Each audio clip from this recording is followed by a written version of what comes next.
எங்கள் வீட்டு தோட்டத்தில் இருக்கிற செண்பக மரம் இது தான். பாருங்க, பூ வாசனை அவ்வளோ நல்லா இருக்கும். நாங்கள் வீட்டு உள்ளே இருந்தால் கூட இந்த பூவை நாங்கள் பறிக்காமல் விட்டுட்டோம்னா இந்த வீட்டு உள்ளே வரையும் அந்த அளவுக்கு வாசனை அவ்வளோ நல்லாயிருக்கும். எங்கள் வீட்டு ஸ்ட்ரீட்டில் போகிறவங்க கூட இவ்வளோ வாசனை இருக்குது, பூ பறிக்கலையா அப்படின்னு கூட கேட்பாங்க. அந்த அளவுக்கு வாசனை சும்மா கம கமன்னு இருக்கும்.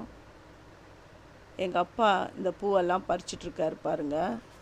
அவர் பறிச்சுட்டு என்ன பண்ண போகிறாரு இந்த பூவை அப்படின்றத அவரே சொல்லுவார். கேட்கலாமா?